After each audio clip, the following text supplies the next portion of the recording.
Gus Yahya melawan dengan mengeluarkan konsolidasi seluruh pengurus wilayah PBNU, dan yang paling mengagetkan, Gus Yahya melakukan reorganisasi, reposisi jabatan-jabatan strategis di PBNU dengan memecat Sekretaris Jenderal PBNU Saifullah Yusuf atau Gus Ipul dari posisinya, dan bendahara umum pun dipecat, diganti orang baru.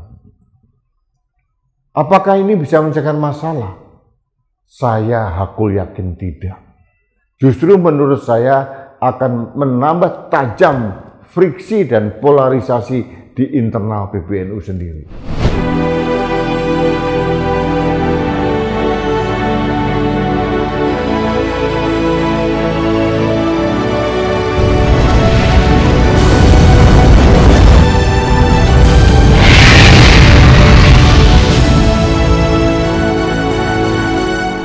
Halo sahabat Indonesia, kita bertemu kembali dalam Opini Rudi edisi akhir pekan. Sahabat Indonesia, kemarin saya membuat opini terkait dengan kisruh di pengurus besar Nahdlatul Ulama.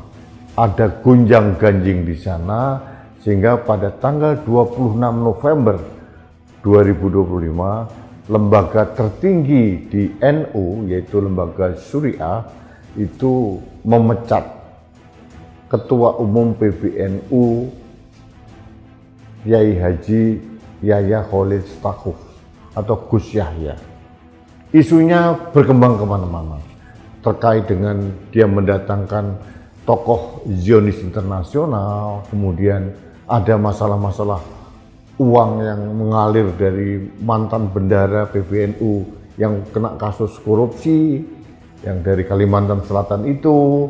Kemudian ada lagi yang paling mengemuka, itu adalah terjadinya perbedaan atau friksi yang sangat tajam antara ketua PBNU dan sekjennya. Orang nomor 1 dan orang nomor 2 di lembaga Transmisiah PBNU berbeda pendapat, yaitu Gus Yahya dan Gus Ipul atau Saifullah Yusuf yang sekarang menjadi Menteri Sosial. Awalnya belum terungkap, akhirnya ada beberapa bocoran dari internal PBNU yang ini terkait dengan bagaimana pengelolaan tambang yang konsesinya diberikan pada pemerintah. Gus Ipul memaksakan kelompok ini yang memegang konsesi, Gus Yahya mengatakan berbeda atau membuat orang berpikir akhirnya Gus Yahya tumbang karena tambang. Beberapa waktu yang lalu baik Gus Ipul maupun Gus Yahya sudah menghadap ke Kiai Sepuh di Lirboyo Kediri. Dua-duanya sudah diterima, tapi saya sudah menduga ini tidak akan menyelesaikan masalah karena diterimanya bukan dalam rangka bareng tiga pihak antara Kiai di Lirboyo Kediri dan Gus Ipul maupun Gus Yahya, tapi diterimanya terpisah. Gus Ipul datang lebih dahulu dengan bendahara umum PBNU, kemudian Gus Yahya datang sehari kemudian. Saya sudah merasa tidak enak, ini pasti ada apa-apa. Ternyata terbukti. Akhirnya tanggal 28 November 2025, alih-alih Gus Yahya mematuhi surat keputusan dari lembaga Syuriah PBNU untuk mengundurkan diri, Gus Yahya melawan dengan mengeluarkan konsolidasi seluruh pengurus wilayah PBNU, dan yang paling mengagetkan, Gus Yahya melakukan reorganisasi, reposisi jabatan-jabatan strategis di PBNU dengan memecat Sekretaris Jenderal PBNU Saifullah Yusuf atau Gus Ipul dari posisinya, dan bendahara umum pun dipecat, diganti orang baru. Apakah ini bisa menyelesaikan masalah? Saya hakul yakin tidak. Justru menurut saya akan menambah tajam friksi dan polarisasi di di internal PBNU sendiri. Kita tahu Gus Ipul maupun bendahara umum yang sekarang yang dipecat itu mempunyai kedekatan yang sangat kuat dengan Rais Am PBNU, yaitu Kiai Haji Miftahul Ahya. Gonjang-ganjing ini tidak akan selesai. Friksinya semakin tajam dan angan-angan saya untuk islah atau tabayun kedua belah pihak hampir mustahil terjadi karena justru ada friksi yang tajam, justru ada keputusan yang sangat ekstrem dari Gus Yahya dengan memecat Gus Ipul dan bendahara umum. Dikatakan keberadaan Gus Ipul selama setahun terakhir sudah tidak pernah datang ke kantor PBNU sehingga roda organisasi yang dimotori oleh sekjen akhirnya terganggu. Ini alasan bla bla bla bla bla, tapi itu kita tahu itu ada alasan di depan panggung. Kita tahu ada sesuatu di belakang panggung.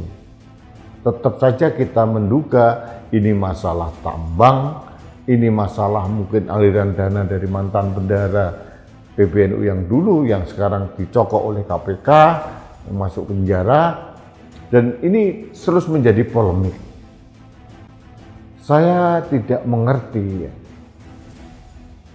bagaimana tradisi NU yang sangat sakral dengan adanya Kiai Sepuh, Kiai Langitan, ada beberapa orang tokoh-tokoh besar PBNU yang biasanya itu bisa memberikan solusi yang sangat menyejukkan, mendamaikan. Saya tidak melihat hal ini terjadi. Yang terjadi adalah perlawanan dan friksi yang semakin tajam. Lalu akan dibawa kemana PBNU ke depan? Sudah pasti Gus Ipul dan bendahara umum yang dipecat mempunyai pendukung juga di daerah, mempunyai backup yang sangat kuat dari lembaga syuriah PBNU. Lalu akan dibawa kemana ini? Saya tidak melihat dawuh atau saran nasihat dari Kiai Sepuh, Kiai yang sangat dihormati, yaitu pemimpin pengasuh pondok pesantren Lirboyo Kediri, tidak diindahkan oleh kedua belah pihak. Kalau diindahkan, tidak mungkin terjadi pemecatan Gus Ipul dan bendahara umum. Ini bisa kita lihat suatu faksi-faksi yang sangat terbelah. Gus Ipul dengan bendahara umum satu pihak, Gus Yahya dengan para ketua dan wakil ketua di satu sisi yang lain, tapi Gus Ipul di backup penuh oleh lembaga syuriah. Kisruh ini tidak bisa dilepaskan dari konsesi tambang. Ini ternyata bukan manfaat yang diterima oleh NU dan warga NU, justru mudaratnya yang datang duluan. Ini mengkonfirmasi apa yang saya khawatirkan dulu. Banyak orang termasuk sahabat saya, Kang Sobari, juga mengecam keras pada saat PBNU menerima tawaran konsesi tambang, sedangkan PBNU tidak mempunyai kualifikasi untuk mengelola tambang. Sudah pasti itu akan mengundang investor, dan mengundang investor ini pasti ada celah-celah kepentingan yang bertabrakan satu sama lain, dan ini terjadi. Pertanyaan saya sekarang, mengapa para elit NU mengorbankan para nahdliyin, mengorbankan kesakaran penjaga moral NU yang didirikan oleh Kiai Haji Hasyim Asy'ari? Ini organisasi besar sekali. 100 juta bahkan mungkin lebih anggota dan simpatisan, dan dianggap sebagai organisasi terbesar di dunia. Mengapa begitu saja mudah retak gara-gara tambang? Jujur, dalam hal ini saya kembali menyayangkan mengapa seorang Jokowi waktu itu dan Bahlil memaksakan ormas keagamaan untuk menerima tambang, yang akhirnya itu bisa diduga pemerintah akan mengkooptasi ormas keagamaan. Dan ternyata belum ada manfaat sebiji zarah pun yang ada adalah mudarat, perpecahan, friksi yang sangat tajam, polarisasi, pembelahan di PBNU. Ini yang sangat saya sayangkan. Tapi sebagai orang yang sangat menghormati NU, simpatisan dari Nahdlatul Ulama, saya tetap berharap ada keajaiban dengan turunnya Kiai Langitan untuk kembali berembuk. Ada Kiai Mustafa Bisri yang dituakan, ada mungkin Kiai di Lirboyo Kediri, mungkin di Krapyak atau di Buntet Cirebon atau di tempat-tempat lain kiai-kiai besar, termasuk mantan Wakil Presiden Kiai Haji Ma'ruf Amin, untuk turun gunung mendamaikan agar NU jangan pecah. NU jangan tumbang karena tambang, sangat disayangkan. Dan saya juga sangat menyayangkan mengapa perlawanan dari Gus Yahya begitu frontal, bukan mendinginkan situasi, malah memanaskan, mengobarkan api perpecahan di PBNU. Pemecatan Gus Ipul, pemecatan bendahara umum, ini bukan menjadi solusi terbaik. Justru ini akan menambah masalah baru dalam penyelesaian masalah. Ini yang sangat sayangkan. Sahabat Indonesia, kita lihat saja sampai di mana perjalanan permasalahan NU itu diselesaikan oleh para kiai sepuh yang harusnya turun gunung menyelamatkan kapal besar yang bernama Nahdlatul Ulama. Mudah-mudahan ada sinar dari Allah Subhanahu wa Ta'ala untuk menuntun pikiran, lisan, dan tindakan para kiai sepuh untuk menyelamatkan Nahdlatul Ulama.